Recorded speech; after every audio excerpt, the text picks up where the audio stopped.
We're black. I mean,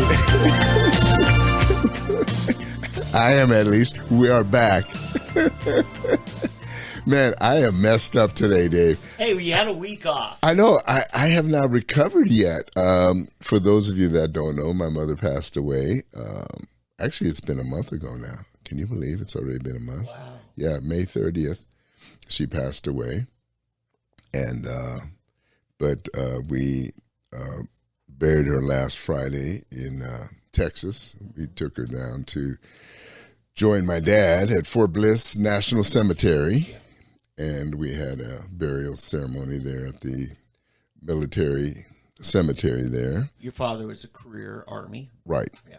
A veteran. That's otherwise she wouldn't have been able to be buried there.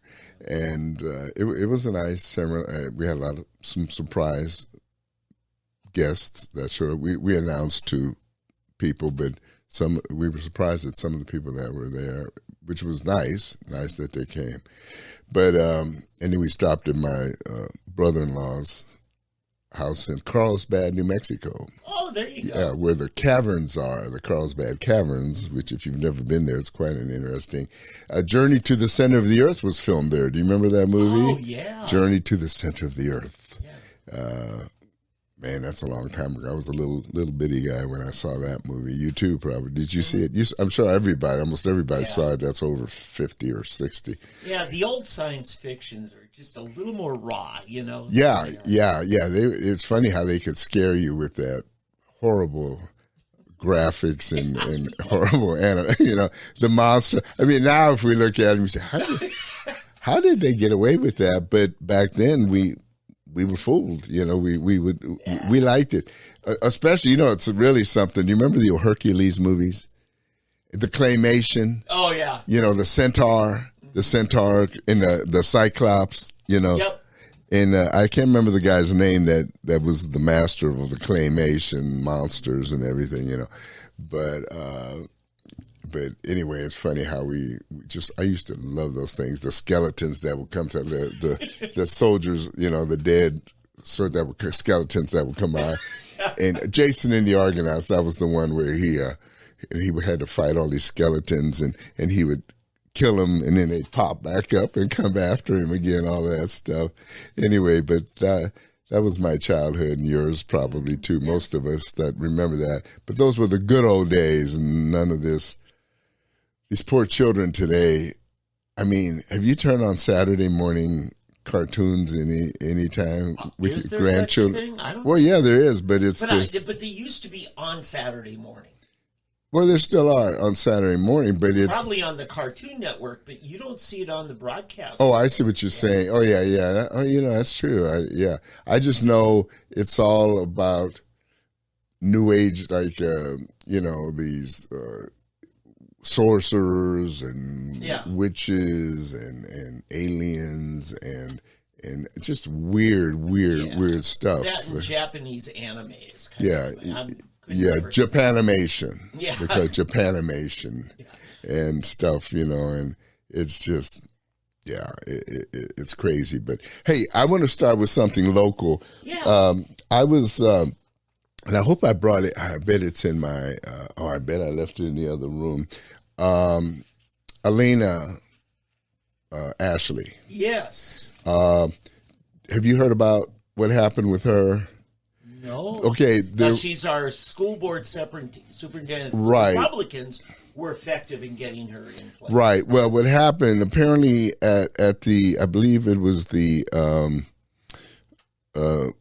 East Central High School graduation, and she said a 24-second prayer. 24 seconds. And one of the school board members wrote her a scathing letter because she mentioned Jesus Christ in her prayer. And so Elena sent her a rebuttal. And darn it, I left it in the other office. All right. Why don't you talk to the people? Let me get there. It's important enough for us to read this. You've got to see this because it's they've threatened her, and then of course the good thing about Lena, she doesn't take this stuff. No, she doesn't. Homie don't play that, as they say. Let me just go through a few of the things Eddie and I talked about handling today. Is a ruling of the 10th Circuit about tribes in Tulsa police municipal traffic infractions, and whether if you're a tribal member, you're subject to that. So we've got that. You know what? Let me just, I feel like I hardly have any sound. Bring me up. There you go. Wait a minute. I'm not 2. I'm on number 3. You're on number 3 now? Oh, yeah, because we right. switched you, didn't we, then? But anyway, so we're going to be talking about that and a whole bunch of Supreme Court action this week. Yeah, the Supremes were busy. Yeah. So what's Elena? Well, okay, so she wrote this to Stacey Woodley. Stacey Woodley is the offended board member, and she wrote this nasty little letter. And let me once again try to find this, if you will indulge me. Yeah, so while Eddie's doing that, we're going to be talking about student loan repayment, what they call affirmative action, which is really racial quotas and special set-asides for the favored minorities, and only if you're one of the favored minorities. Yeah. Japanese do not apply. I can't wait to get into that. Yeah. So we're going to be talking about that. We're going to be talking... I want to review something from what Joe Kolachek had to say today, that we are waiting for Governor Stitt to say, FEMA, if you'd like to help, our communities need help.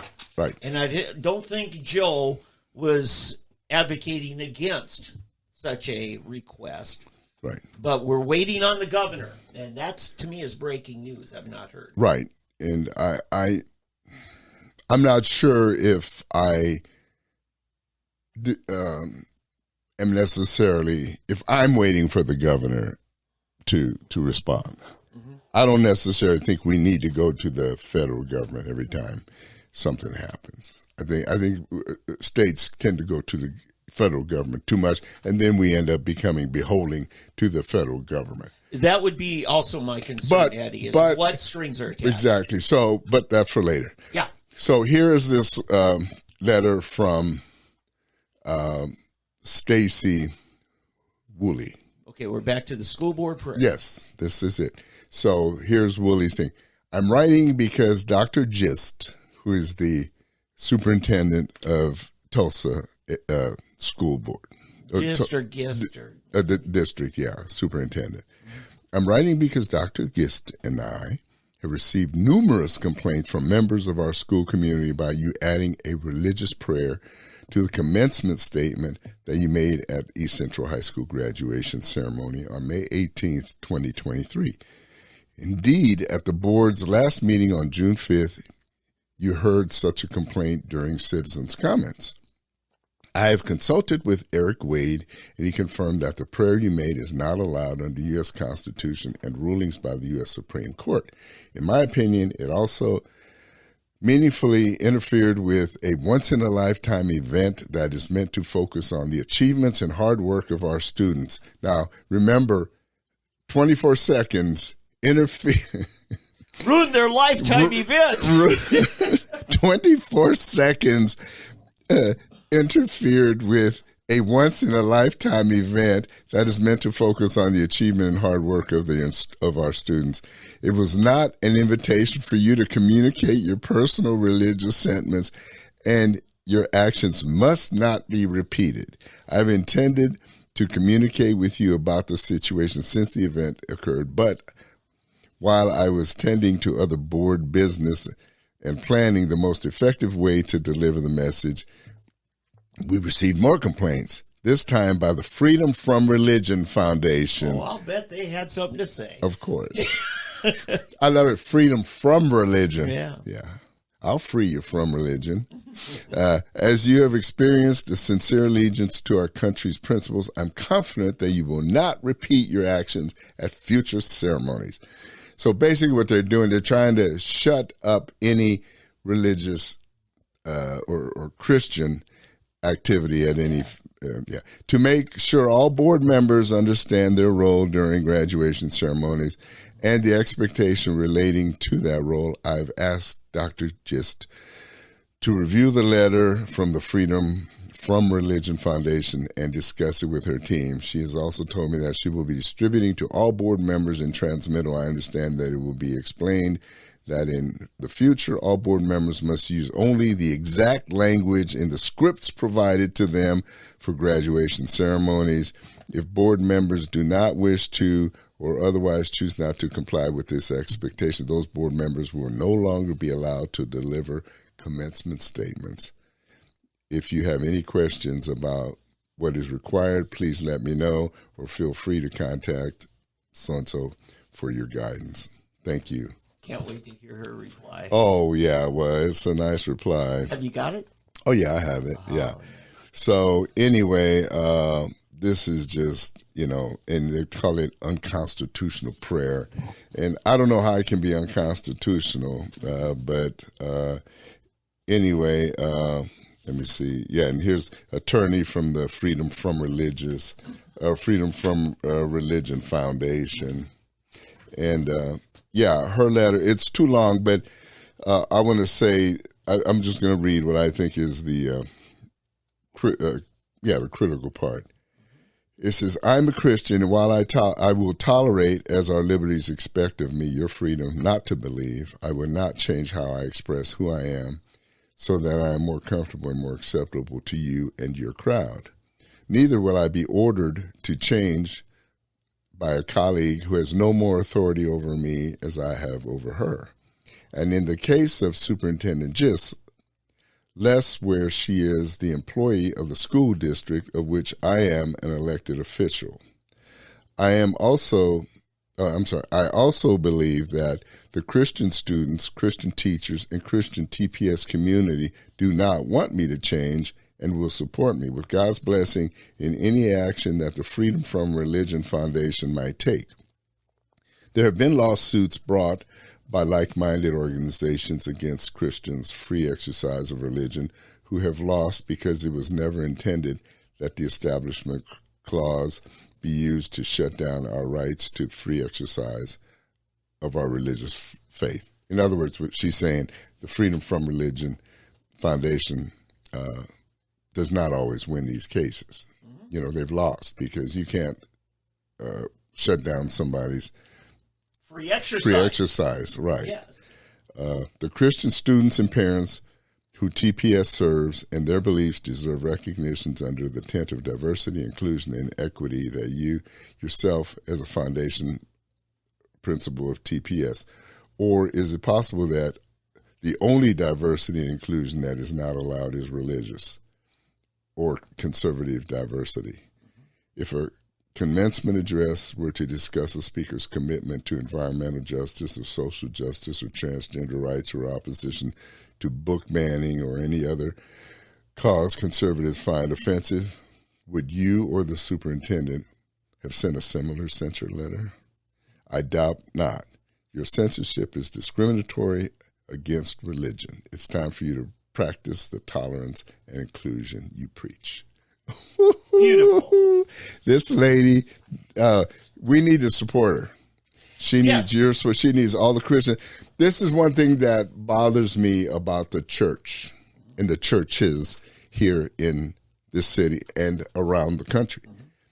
They don't stand up enough. We don't stand up to support our Christian teachers. What we want to do is, what will we do? Let's start our own Christian schools. Right.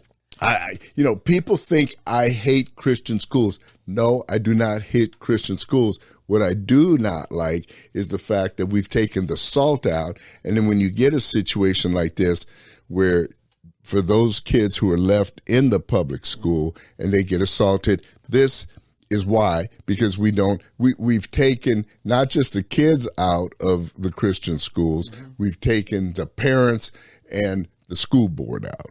And you have people like Stacy Woolley here who think that they now run it and they can turn it into a secular hellhole. Right. right. She's antagonistic towards religion. She's anti-religion, totally. Yeah. I always call it the ACLU, the Anti-Christian Liberties Union. Yeah. It's not the whatever it really, I even forgot what it is. I just call it the Anti-Christian American. Yeah. This is a civil liberties that they should be supporting. It's a civil liberty to be able to pray. Yeah. Yeah.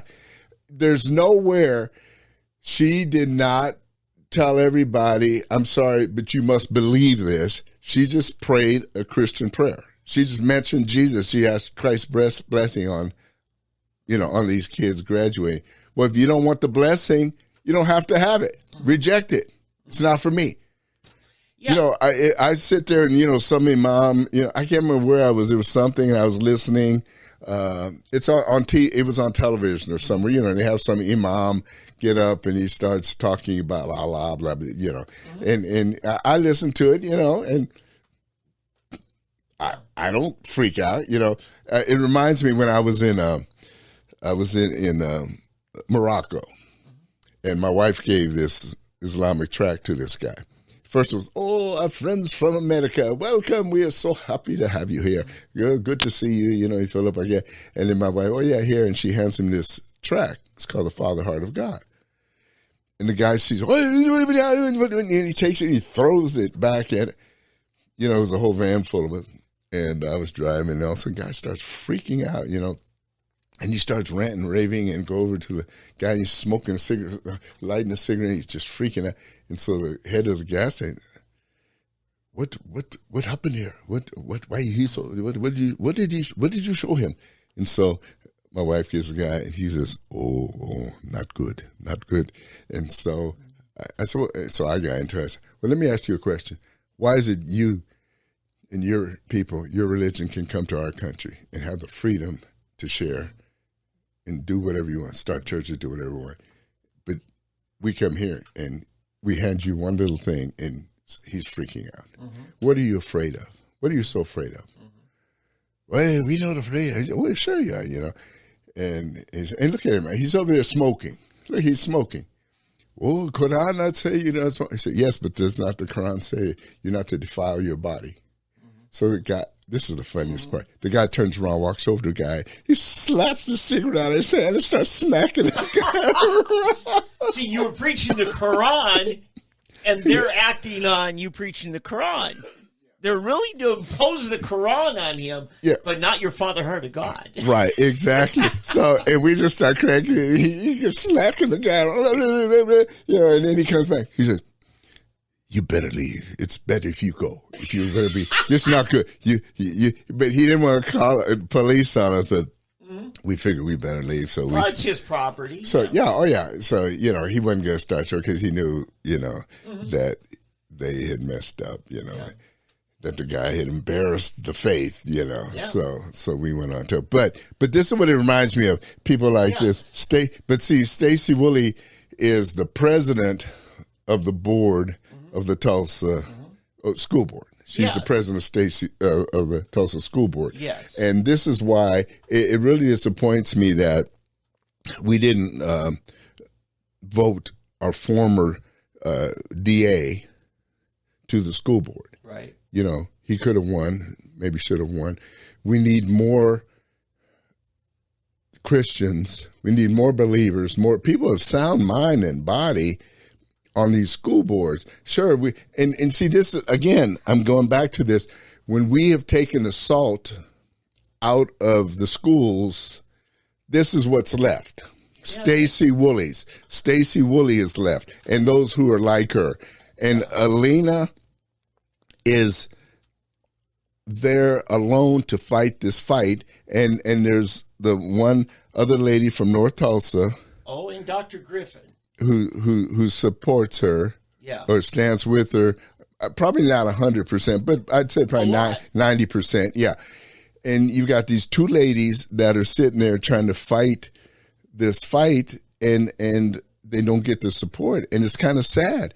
And then you got these pastors and churches that preach the gospel. And I'm not saying they're not good churches. I believe they're good churches, but we're losing the battle with the kids. And when you have more and more kids that tell you they're at best agnostic, if not downright atheist, why? Why are they agnostic? Why are they atheist? It's because they're not getting the support and they're not getting the witness daily in front of them. Eddie, I've got a whole bunch to respond to here. Can I? All right, I will shut up. Dave, the floor is yours, but I ask you one thing. Yeah. Look that way. Okay.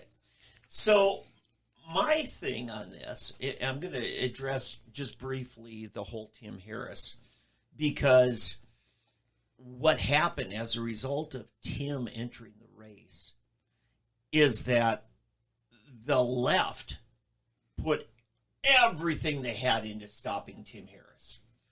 Ashley was not expected to win, but they ignored the race, and the grassroots on the right got involved in door-to-door knocking with Ashley, and Ashley won as a result.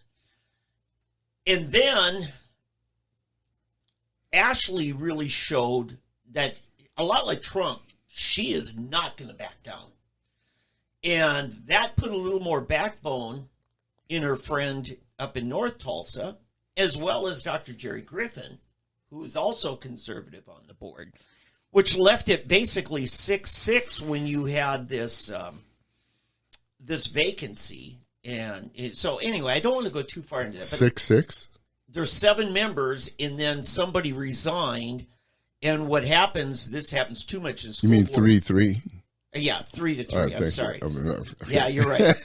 I got so much on my I understand I only went to Texas Tech, but my math at least can... I got so much on my brain right now. So that's just the makeup of the school board. And unfortunately, the other side was able to get their own nominee to put in. See, they don't want this to go to the vote of the people on an open seat. Right.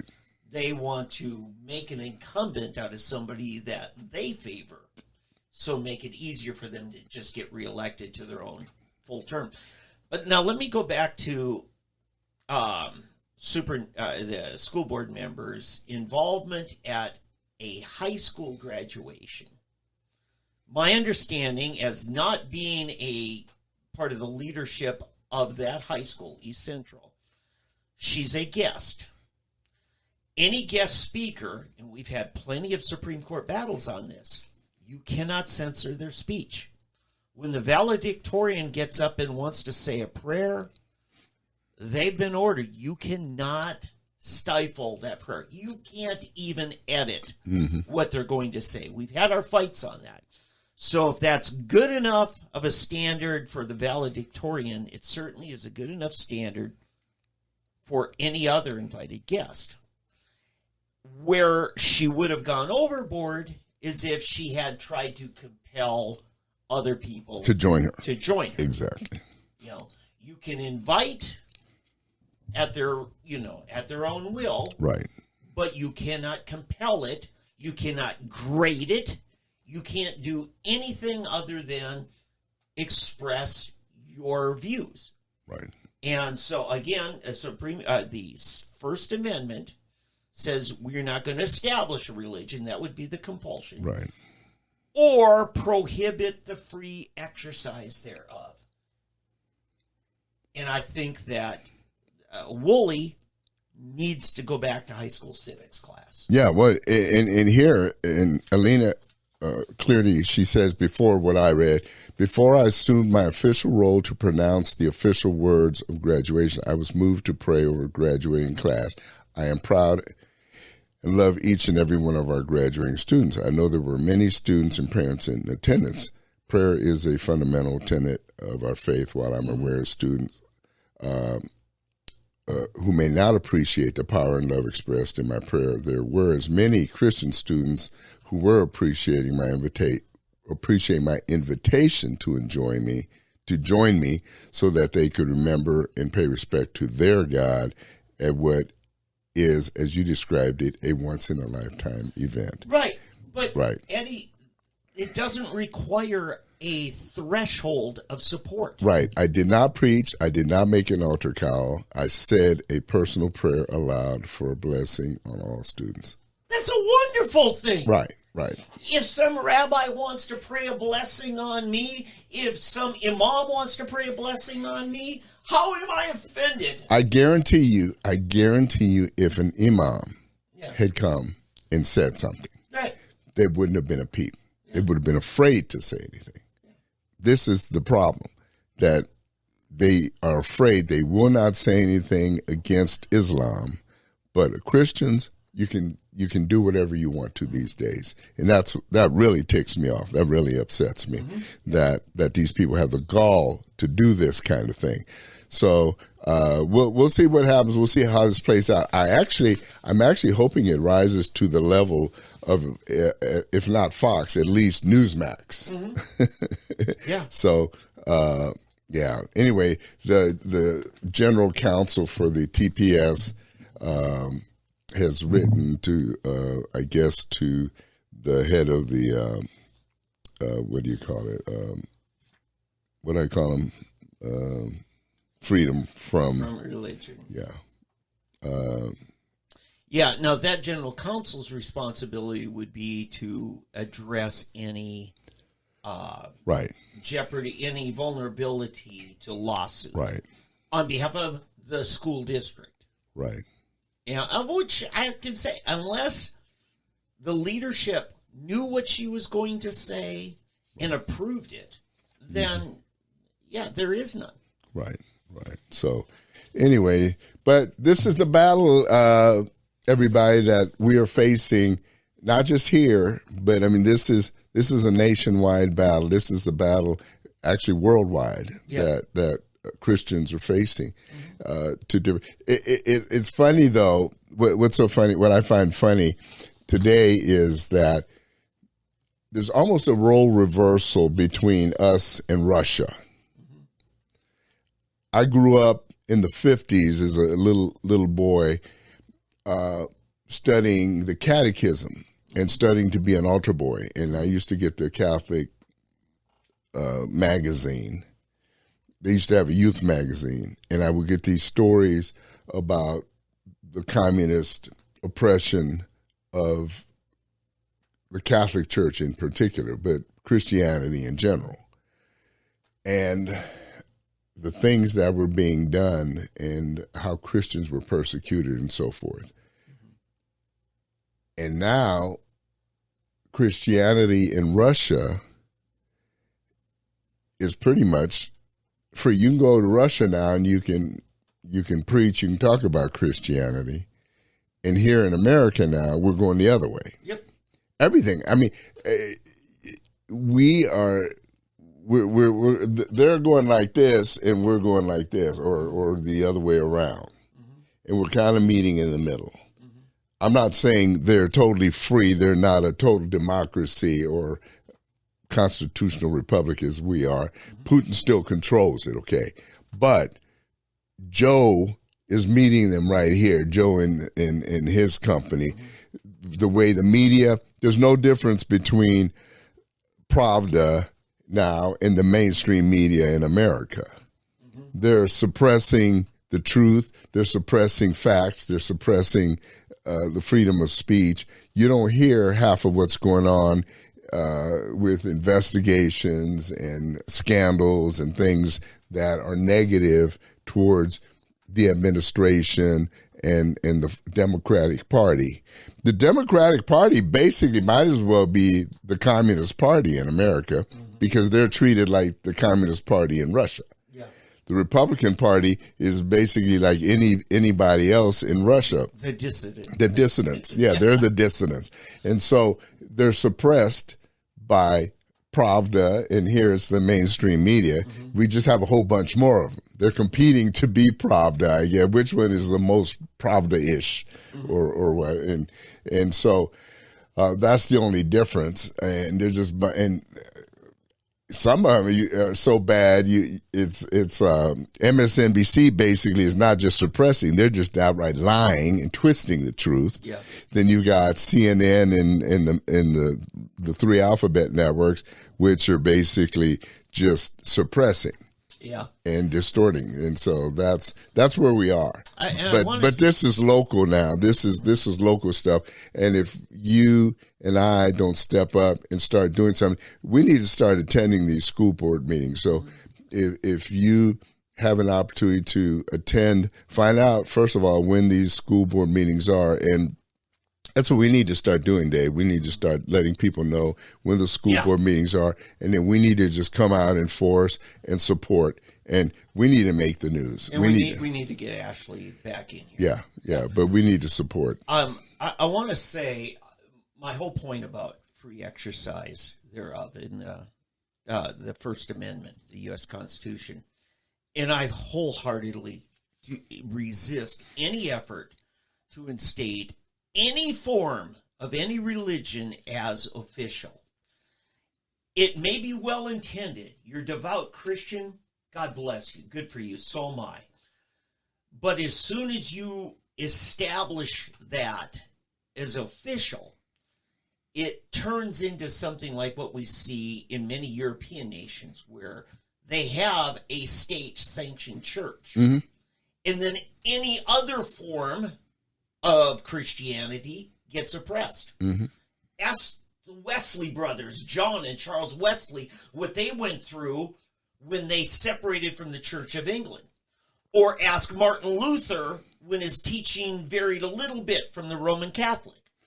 Well, in Germany, for example, you have the official state church, which is the Catholic and the Protestant, the Lutheran. It's either Lutheran or you're Catholic. Yeah. And so when you say you're Protestant, officially speaking, you're either a Lutheran or and then when you're not a Lutheran, or if you're not a Protestant, you're a Catholic.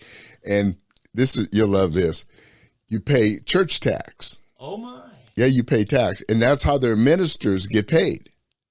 Wow. Yeah, their pastors get paid. So you study theology at one of their seminaries, and when you graduate, you get a job, and then they pay you a salary, and they give you your car and your parsonage and all of that. Yeah. But you're actually a salaried employee of the state. Yeah. As a priest, a Catholic priest, or a Lutheran pastor. Now, they also have then, if you're not one of those, if you're a Methodist, a Presbyterian, Episcopalian, or whatever, then it's the Freikirche, which is the free church. They call it the free church, and that's the ones that aren't. Right. Now, you have to declare you're either Catholic or Protestant or Lutheran, and you pay church tax. Wow. If you don't want to do that, then you have to pay a one-time get out of jail free. Yeah. You have to pay a fee, a one-time bigger fee to get out. Yep. So you say, I am not a Catholic or a Protestant. I'm none of the above, and I don't want to do this. So then they charge you to get free of that, which is crazy in itself. And so anyway, you have the free church, but then if you want to be a Pentecostal or charismatic, a Baptist,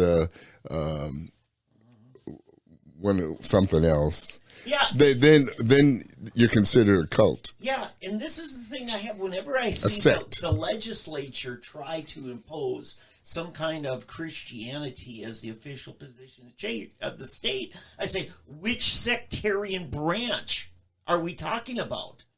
Because this is where it goes. This is why I believe the purest form of observance of our Christianity is one that keeps the government completely out of it. It makes it the truest and purest. So that's why. But keeping the government out of it means totally. In other words, they can't tell me I can't pray, but they also don't make me pray. Right. And how many preachers are silenced on our social and moral issues of the day because they're afraid they'll lose their 501c3 status? Right. Oh, yeah. Right? So that offerings become tax exempt. But see, there's the hypocrisy there. If you're a Democrat and you go to one of the black churches, oh yeah, you can talk politics. You can talk about it. I remember Al Gore was preaching at some black church in the middle of when he was running against Bush, and nobody says Hillary's out there trying to sound like a black preacher or something very poorly, if you will, but nobody says a thing. But you let Bush or Trump or you name them speak at a church, and all of a sudden, McCain spoke at what is the Christian school down in South Carolina? Citadel? No, that's not a Christian school. Oh, I don't know. It was a Christian school. Oh, Brown. Was it? Bob Jones. Bob Jones at Bob Jones University. And or speak at Liberty, and he's speaking at Christian school. Yeah, you can't do that, and So I followed Jesse Jackson's '84 presidential campaign. The bulk of his itinerary was going from church to church. Run, Jesse, run. Yeah. This is the hypocrisy of the Democrat Party, and we put up with it. Yeah. We allow them to do it. And the government, the police state, if you will, allows them to do it, and the judicial branch allows them to do it, and we just look the other way and say, well, that's just them. But and then the Republicans do anything. Oh no, you can't do that. Yeah, and then they say, "Oh, we're sorry. We're sorry." And Eddie, we got to keep watching. I know it's not part of today's program notes, but the weaponization of our government into politics, the IRS and the Justice Department. Mm-hmm. It's a real issue. But I don't want to go too. But anyway, so getting back to the original thing, we have someone locally, a school board member, that is being attacked by these atheistic, just God-hating and anti-conservative other school board members, I guess is all I can say. And they're doing everything they can to reshape education to get into these young minds and control the future. And this is where the future of our nation really lies, right there in public school. It's not at our private schools. I don't want to keep going in circles. Again, people think I hate Christian schools. I do not hate Christian schools, but the problem is that's not where the battleground is. The battleground is in public schools, because public school kids are the ones that are going to end up at Harvard and Yale and Princeton.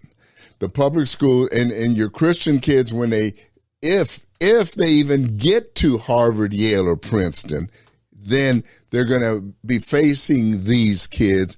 And if they don't get turned around by those kids once they get there, they're going to have to fight them all the way through, and they're going to be the minority. It's just the greatest thing you could do for your child is to have them fight the fight in public school and come out winning in public school, go to a public university and continue the fight there and win the fight there and become strong there and affect their peers there. I mean, that's just, I'm sorry. We're to be in the world, not of it. Be in the world, not of it. And it's up to you as parents to be strong, make them strong, get other parents to join you. Take back the public schools. If we took back the public schools, we wouldn't need Christian schools. Too many Christian parents send their kids to public schools because they're afraid to fight. It's fear that drives you from the public school. Now, you can call it, well, I don't believe in this and this. And no, nobody does. I mean, none of us do, okay? But it's really fear. You're afraid you or your children aren't strong enough to fight the fight against what's going on there. Yep.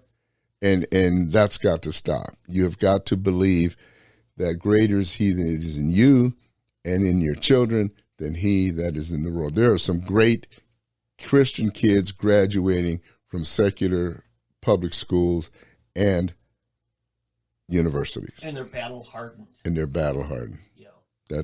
I'm sorry, it's just the way it is. Yeah. And I mean, I hate to use my kids as an example, but I remember my daughter coming home in the 4th grade in Germany. Mm-hmm. And she came home one day. It's in a German school.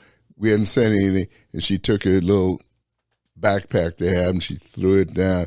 She said, "You cannot believe what they taught us in school today." And we're saying, "What is that?" "They tried to teach us that we come from monkeys." There you go. I mean, it was a fight. My wife and I just looked at each other.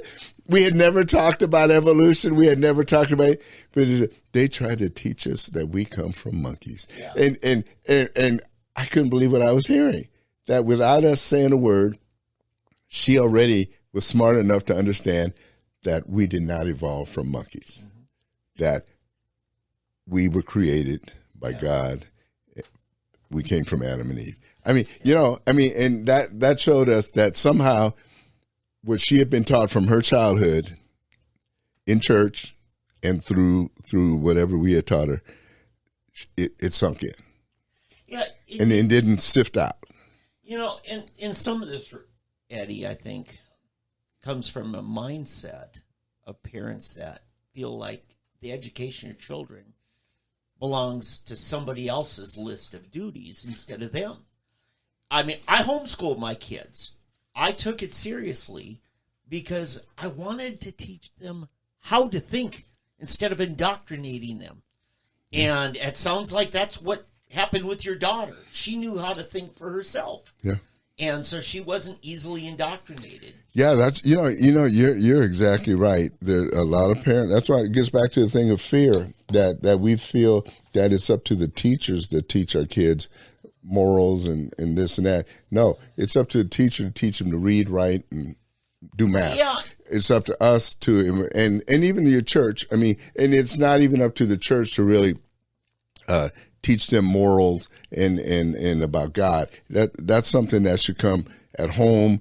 Well, right, Eddie, because I'm going to push back a little bit on how you said it. I think you. Yeah, please, with me, though, please. Yeah, please. Please show me how inarticulate I am today. It's the school's job to do what we delegate to them. Right. Because I want to tell you, parents, it's up to you to decide whether or not you want outside help in educating, in training your kids, either from the schools or the church.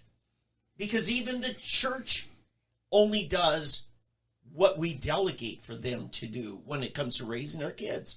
And I've had to put a few youth pastors in place saying, no, it's my job.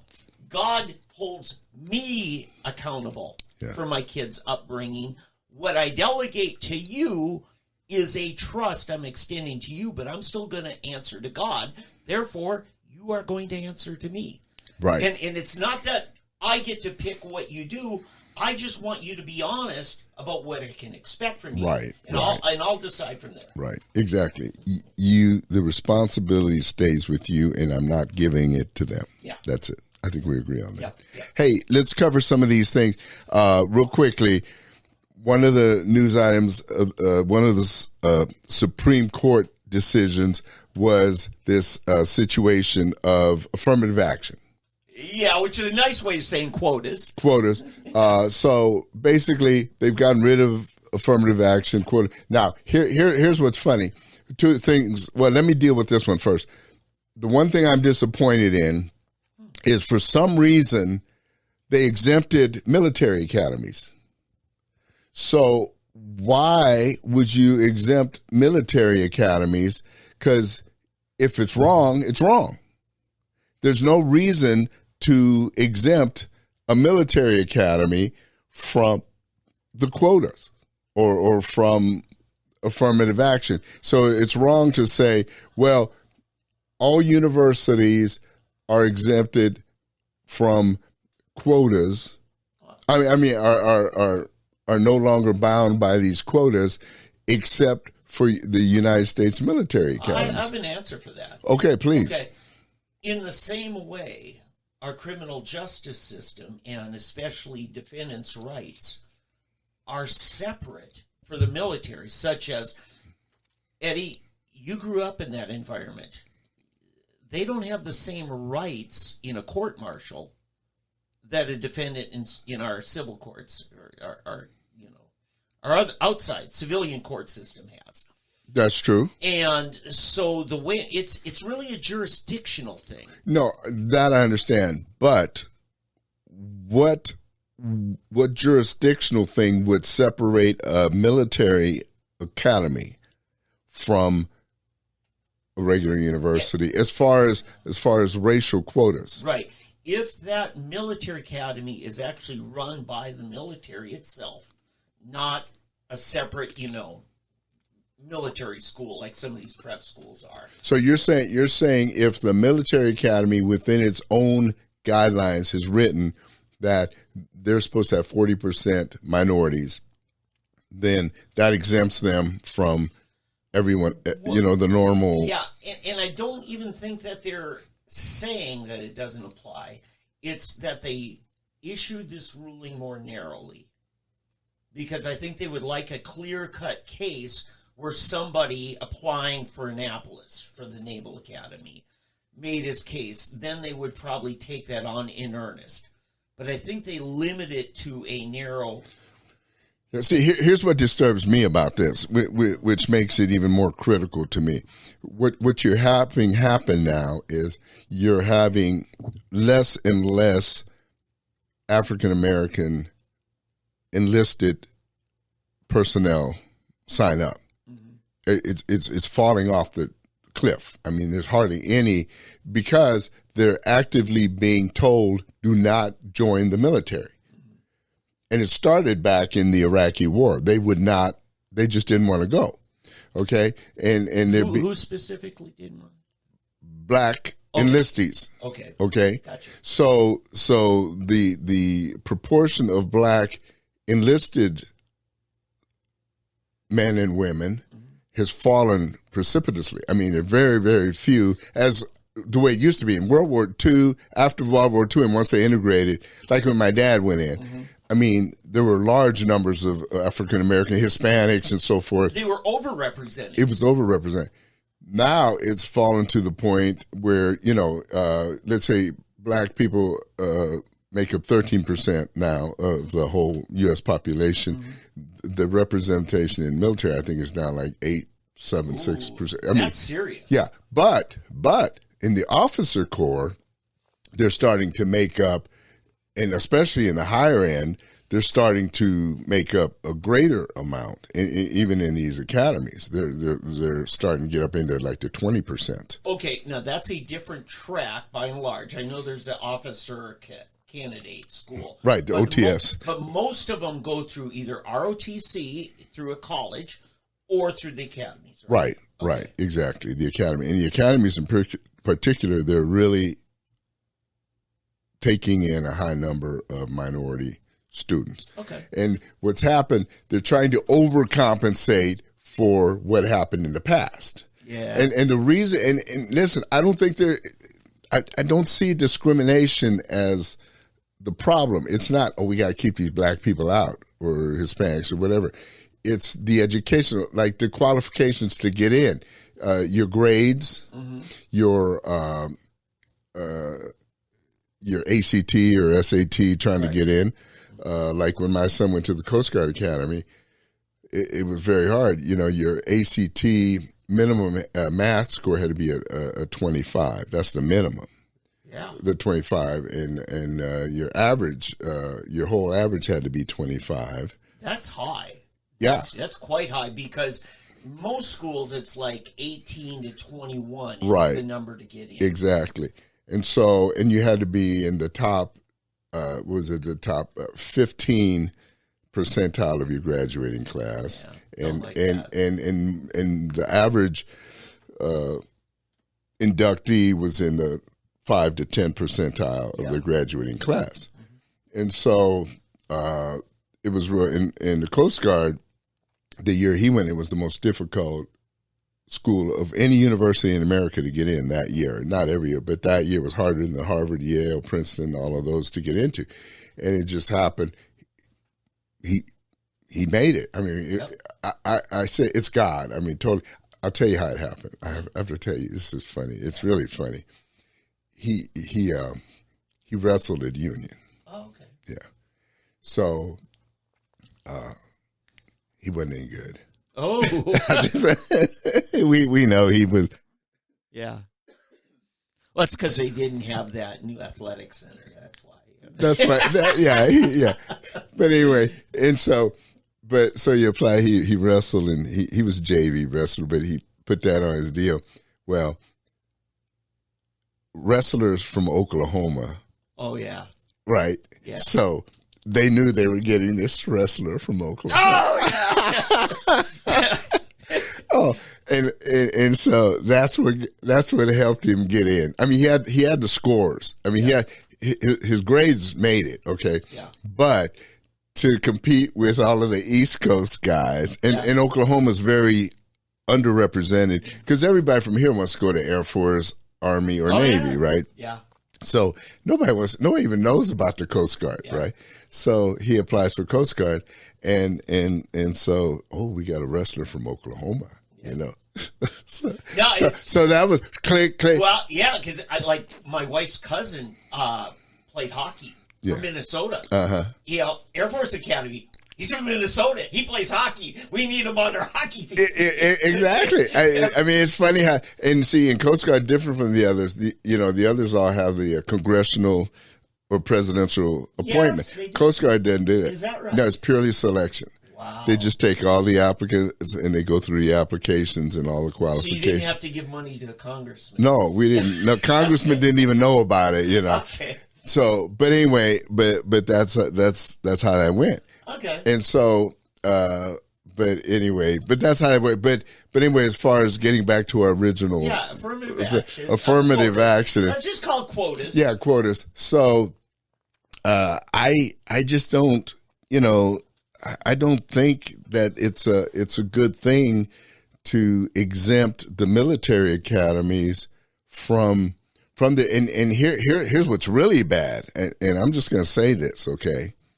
What we're seeing happen in the military, the people that are going in right now are kids that are being conditioned to think that their people have been oppressed. Right. And so they're kind of on a mission of revenge. Yes. Hello. They're bitter. Yeah.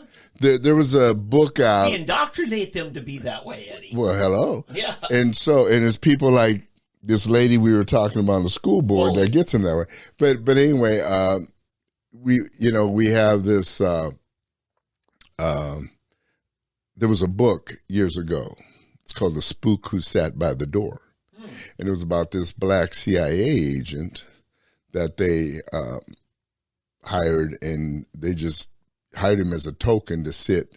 Yeah. So people, when they saw him, they could say, "Oh, we've got a black guy working at the CIA." This was in the 60s. It's a book in the 60s. And but he then organized all these gangs, these black gangs, to actually fight against the U.S. government.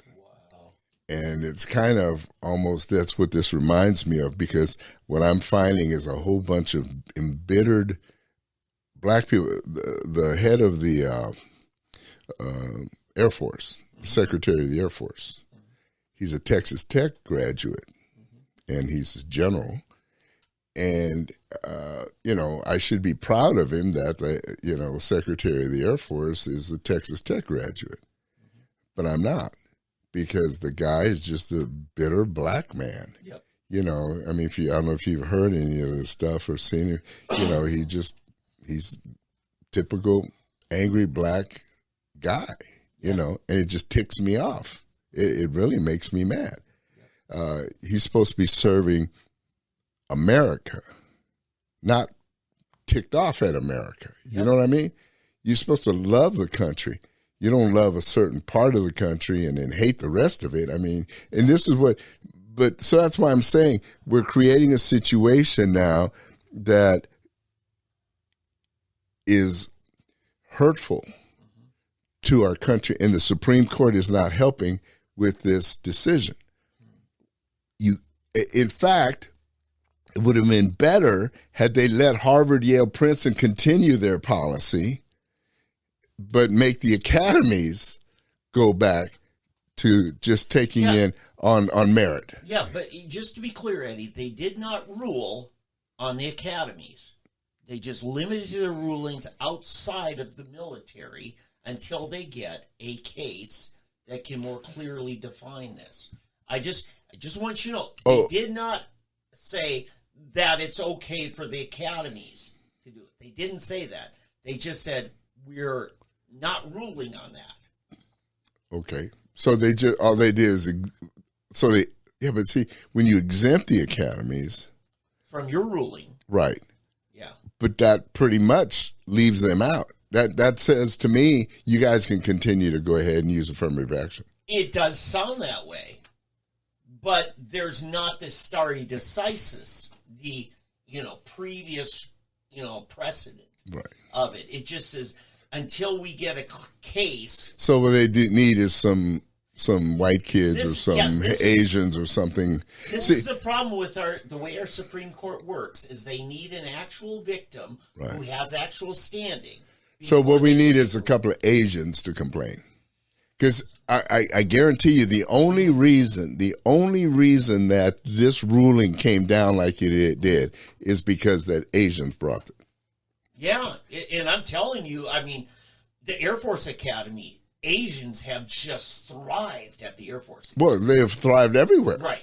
But that's why, because it was at Harvard and North Carolina, the two students that applied were held out because of deference to black students. Yeah. Here's what's funny, too. I wanted to bring this up in this, that if you look on TV, you look anywhere, the only people that are complaining, or the only people that are being used that people are complaining about now that this ruling is going to hurt are black. Yeah. So to me, that's the most racist statement in the world. In other words, black people are too stupid to be able to get into college. It is defeatist. So Asians, Hispanics, Indians, both East Indians and American Indians, Native Americans, if you will, everybody can achieve and do it, but not black people. Yeah. That is the stupid. I would be embarrassed to form my lips to say something about this. And all black people, we're going back to the plantation. We're going to be this and this. You ignorant fools. You're just playing right into the hands. Yeah, if that's you're showing how ignorant, and you do not deserve to go to college. Yeah. You do not deserve anything if you're that stupid to actually think that way. How do you think, in fact, let me share this real quick. The year I went to Texas Tech, I graduated in 1969. Okay. In 1968, fall of 68, was my senior year, and then graduated, the new year, spring of 69. And I remember my dad coming home all excited. Hey, guess what? The Supreme Court ruled that they've got to take race off of the applications for college admission. My dad was excited. Yeah. So now when I applied to Texas Tech, there was no question about my race. Yeah. They couldn't discriminate against me because I was black. So because you were a military kid, they probably assumed you weren't black. Well, exactly. Exactly. Yeah. They couldn't know. Yeah, because at that time, blacks were a very small minority of the enlisted officers. Right. Yeah. So anyway, it wouldn't matter anyway. Yeah. My app, and all my friends, everybody in the world, now they could know if you live in a certain part of a town or whatever, but in general, when you applied for college now, you could use a fake address too if you needed to, if you're worried about it. Well, but that in your name wasn't Khalil Ali or something like, that sounded urban black culture. Well, in those days, not everybody had a Shaquille name or whatever. I know. They were Clifford. And Yeah. George Jones. Yeah. But so my dad was so excited that they could no longer use race on, you didn't use race anymore on anything because it actually, black people celebrated the fact that now race was no longer an issue on anything. When you applied, it was just you. And that was correct, right? Right. Absolutely. Well, then somehow, somewhere, probably, and I am almost positive it happened under the Carter administration, they put it back in there. And what's really funny, I don't think it was Clyburn. What was there was another black congressman from somewhere in the South. I think he passed away. There was another one. Anyway, when they passed this, I don't know if they passed it or they were going to pass, like we have in Tulsa, nonpartisan elections. The guy was freaking out. He's, no, we can't do that. How are black people supposed to know who to vote for? Oh, God. No, I am not joking. Yeah. How are we supposed to know? How are they supposed to know who to vote for if we don't know if they're Democrat or Republican? Oh, yeah. And so race is a very important thing, and the Democrats live by race. They eat, sleep, drink, breathe race. It's everything.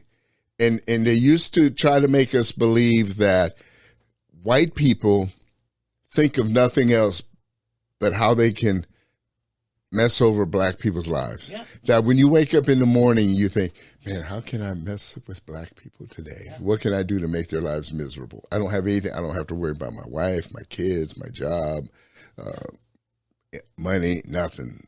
All I have to worry about every day is how I'm going to get over on black people today. That's what the black people would make you think. Yeah.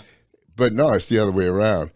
They have convinced black people that all that white people think every day is that, and all you have to do is all day think about white people hate me, white people hate me, white people hate me, and I hate white people, I hate white people, I mean, it's bad. It's so bad. And now with this new ruling, the only people you see is either black people worried about it or stupid white people who worry about black people. Get a life, people. Don't worry about black people. We can take care of ourselves. We're not your children, okay? We're not your children. We're grown up. We can take care of ourselves. And if you think we need you, we don't need you. We do not need you, okay? We can take care of ourselves. You know, I'm going to say something that's really going to sound racist here. Well, okay. You do it to me all the time when we're not on the air. Oh, listen. So here's the thing. You rarely hear this report about because it's so politically incorrect. But when you test different nations for IQ, you find there's great variety, and it doesn't follow racial ethnicity. For instance, Singapore, the people there, their aggregate IQ is one of the highest in the world. And in Indonesia. You know when the lowest in the world is the Philippines. Their average IQ is 85. Okay, normal being 100, mentally retarded being 70. They're like halfway there. So for everybody higher than 85, there's somebody lower than 85. And I would be interested to find out if Filipinos were to make a different argument and saying, we're being denied admissions because of our low IQ. Well, hello! Isn't that what schools are supposed to base our readiness for higher education on? Yeah. How capable are you of learning? You know? Yeah, I mean, it's stupid. It's crazy. I tell you, I have family and friends who are married to Filipinos, and I can attest to it. Now, listen, it doesn't say anything about their character, right? Their lovingness, their sincerity, anything. It's just keep things from being too complicated, and they do fine. Okay? Fact is, one Filipino who's married to a family member, I think more highly of him than I do my family member when it comes to character, okay? But these are all issues, and it's just, are you ready? For instance, I care about blind people, Eddie, but I wouldn't hire one to be my chauffeur. It doesn't mean you hate just because you have to make a tough decision that somebody isn't the right fit. It doesn't mean it's hatred. Or somebody may, because of their religious teachings and their discipleship says, no, this behavior is wrong, and it's wrong for all mankind. That doesn't mean I hate you. Hello, homosexual, for instance. It doesn't mean I hate you, the fact that I don't condone it. I won't celebrate it. I won't call a sin a sacrament. Well, yeah. It's like a pedophile. Yeah. I mean, I just, no. Right. So, there's always going to be a place for proper discretion, and it doesn't mean you hate just because somebody gets left out. Right. So we're going to, and that's just one of the Supreme Court decisions. Yeah, that's right. That is one of the decisions, the affirmative action decision. I agree with Nancy Pelosi. Shockingly, she was the one who said exactly how the Supreme Court said it, is no, Biden, you don't get to declare people's student loans forgiven. In other words, Clarence Thomas is saying in these two decisions, you're going to have to earn your admissions and you're going to have to pay your own way. Yeah. So I think it's fantastic. One thing that I really like, that I'm pleasantly surprised, is that Roberts has really stood up in these two decisions. Even his, what do they call them? His, what do they do? The they're concurring. There's concurring and dissenting. Right. Opinions. His opinion. When you write your own little addendum. Right. So Robert's opinions have been really good. Really good. What's funny to me though, the newest member, that little short black lady, Jackson. Yeah, Jackson. She wrote an opinion. Yeah. It's just the most ridiculous. I mean, it just shows. I don't know how she got to be on the Supreme Court. It's funny because they attacked Justice Thomas, saying, he's not very smart. His opinions are always some of the most intelligent, well-reasoned, just amazing. And this Jackson's opinions are just ridiculous. I mean, I could write better opinions. Did you see on this last one, on the affirmative action one, he singled her out and took apart every one of her arguments. I've never seen one justice go after another's argument and just blow it out of the water. Well, it wouldn't be hard. Yeah. You and I could do it. In fact, we should do that. We should grab hers and take it. We should take his. But no, I mean, they read her argument, her opinion, and I thought, oh my goodness, this sounds like something my son would have done, when he was a freshman in college or something, it just shows she's not very bright. I don't even know how she got out of law school. It reminds me when she was being questioned by the Senate, remember, in her confirmation hearings. You could tell right then that she doesn't really know the law that well. She's not that bright. And in the way they ask, what is a woman? I don't know. Well, there's plenty of ways she could have answered that and qualified her answers. Yeah, that's it. And, honestly, I'm not just making this up. I have nothing against the lady. I'm just embarrassed that they couldn't find a smarter black woman to present. I don't know why Kananji, whatever her name is, isn't. Why they didn't find somebody better? I don't know why they couldn't find anybody smart. If there is not a smarter black woman they could have presented, I feel sorry for the Democrat Party. Seriously, it's terrible. Hey, let me throw this out there. The Texas police You probably didn't even hear about this. Hardly anybody heard about this. There was a youth day camp with about 150 kids, and there was a shooter. And the Texas police came, thank goodness, early on, and they shot there was a shooter that came, and he shot through. There was a lockdown. Somebody saw him early, got the kids in, put them in a lockdown, and the police showed up and fatally shot the man. But the reason you probably didn't hear about it is because he was a black shooter. Oh, yeah. There you go. Uh-huh. And this is just starting to really tick me off. Yeah. I've also got, excuse me, there's a local ruling affects Tulsa I want to get All into right. today.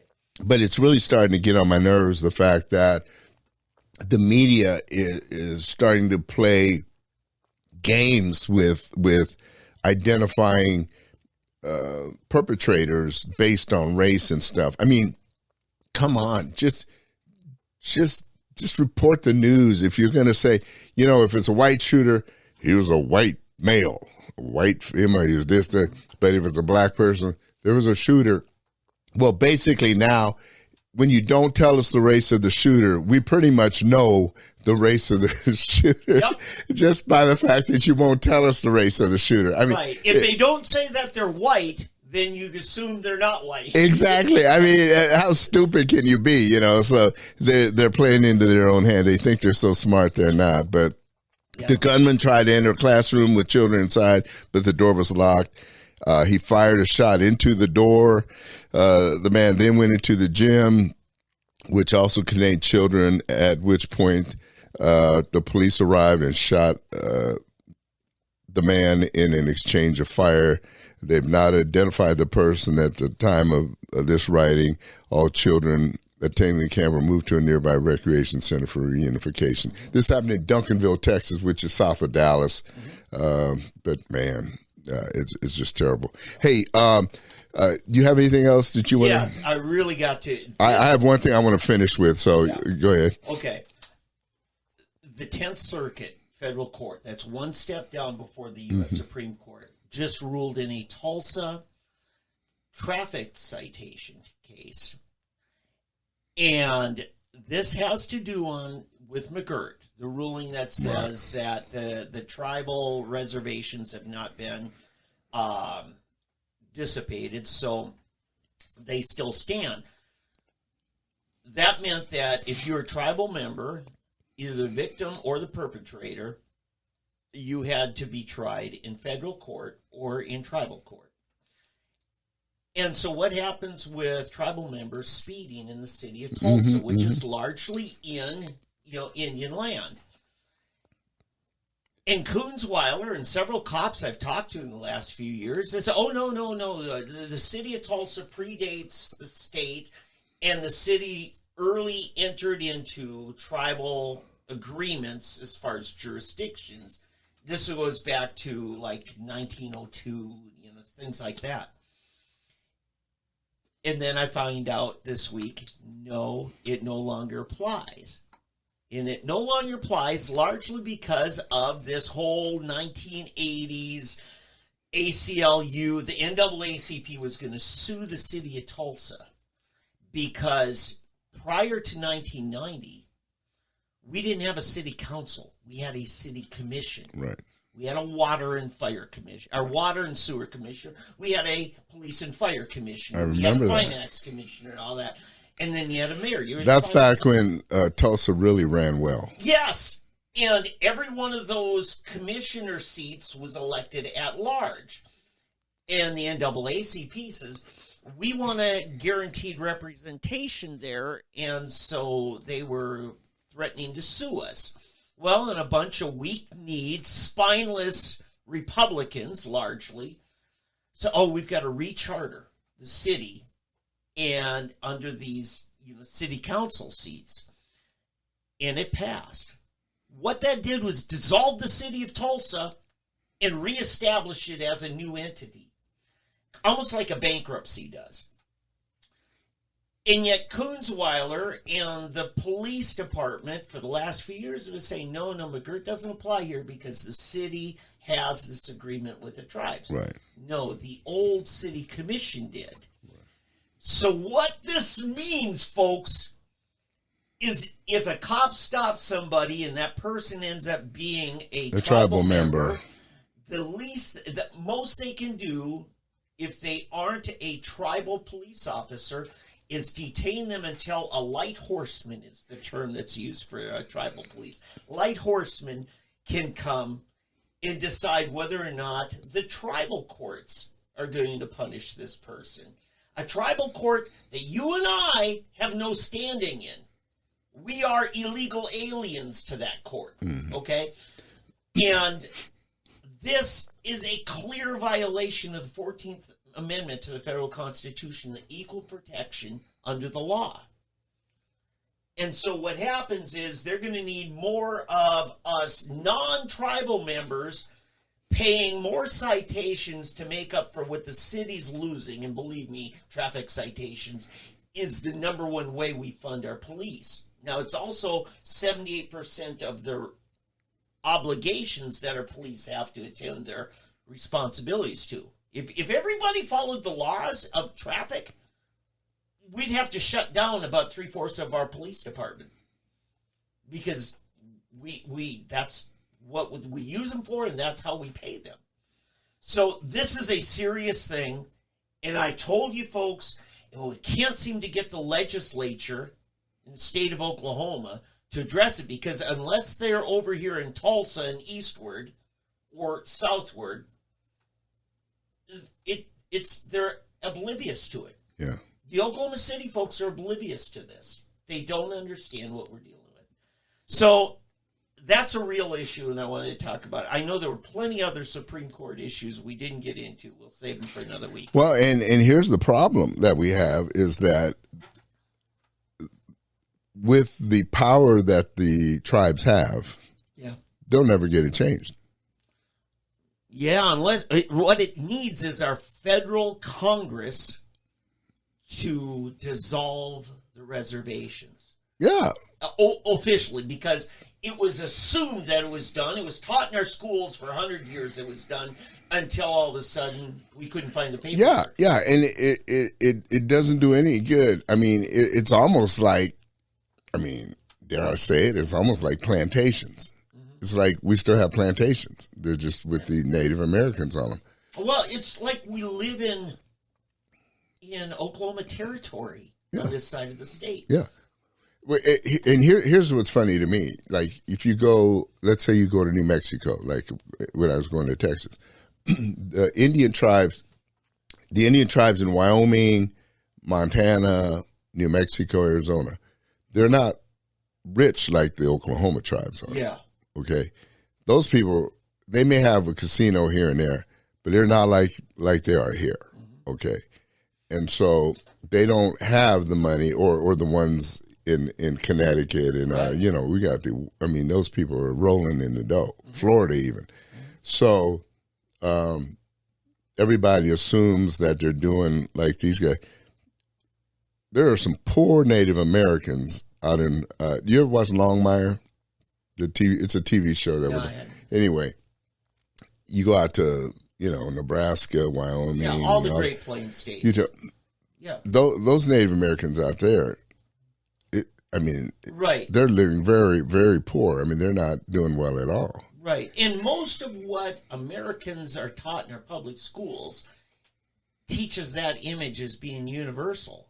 And I talk to family members, hey, everything you assume about the tribes, you need to flip it on its ear in Oklahoma. I said, our governor and 2 of our congressmen are tribal members. Right. If they're only 8 or 9% of the population, and yet they're that affluent and that influential. Oh, the Cherokee, Choctaw, even the Creek to an extent are very wealthy. They're and Seminole. Right. The ones that didn't come here, even they run all the way across the South. Yeah. Mississippi, Florida, right. Because they assimilated into American culture. Right, and they're very astute business people. Yeah. So, it's kind of, but what bothers me is a lot of those tribe people are like a lot of your affluent black people that wear their race you call it on the sleeve or shoulder, Yeah. whatever, they still want to be that because it's to their benefit. Yeah, the victim to feel sorry for me and give me all my, while I'm taking Yeah, they everything. want the victim I card. want it from here and I want it from here. Yep. And I don't care who else I hurt. Yeah. And forget those people. It's about me. And they don't want anybody to know that they were slave owners victimizing the black folk. Exactly. Like, Yeah. what was that one comment about, what you mean the Cherokee, the people that went on the Trail of Tears, they had slaves? They were carrying their baggage. Yeah. Who was carrying their baggage? bags? Yeah, that's true. I mean, if you want to talk reparations, let's talk about reparations. Yeah. Those casinos. Yes. Let's find out who all of these, what do they call them? The freedmen. Yeah. And the other descendants that weren't freedmen who they cut loose. Mm-hmm. You talk about reparations. Well, let's give us some of that casino money. There you go. You know what I mean? No, a percent of ownership. That's what I would want. Well, okay. Yeah, well, that's true. A percent of, cut of the Cherokee. Hey, let me finish with this. The Koch brothers. Oh, yeah. The Koch brothers. Gotta bring this up. I prefer to flip the letters where I make it the Choke brothers. And truly, there's only one left. One of them passed away. But the entity's there. The Koch brothers or the Koch Industries, the Koch Enterprises, I guess they call it now. It's not Koch brothers, it's Koch Industry or Koch Enterprises, I guess, something like that. They are supposed to be Republican or conservative. They were headed, was a Club for Growth, I think was their organization. Americans for Prosperity. Oh, it's Americans for Prosperity. John Tidwell's operating the Oklahoma part of that. And I like John. Yeah. Involved. Well, yeah, but John, he wants to get paid. He's got a job, and if they're the ones who hired him, and I hope he listens to this. But they have been, to me, for the last probably 10 or more years, to me, on the wrong side of things. They have been opposed to many of the things that I think. And here's the thing: they make their money importing oil. Mm-hmm. For some reason, I don't know why they import it, because they should be supporting our own domestic oil production. But for some reason, they like importing oil. But right now, what I want to get to today, they have started a PAC opposing Donald Trump. Yeah. And I believe last told they've invested like $100 million, if I'm not mistaken. I think it's like $100 million in attacking Donald Trump. Right. And so this, to me, is insane. You've got so-called conservatives or Republicans that are attacking the front runner in the election to oppose Joe Biden. Yeah. And these are supposed to be, they're not. These are rhinos. Rhinos supreme. These are black rhinos. You've got rhinos, the animal rhinos, and you've got black rhinos, which are very rare and very powerful. And, well, I would call Coke the black rhino. Yeah. Something needs to be done. We've got to say, they have hurt the party over the last many years, not just now. I would say the Koch brothers are probably the reason that we didn't win the Senate last time. If we really do some investigation, they're probably Mitch McConnell supporters and the ones who either funded or didn't fund some of the candidates that we could have, should have supported.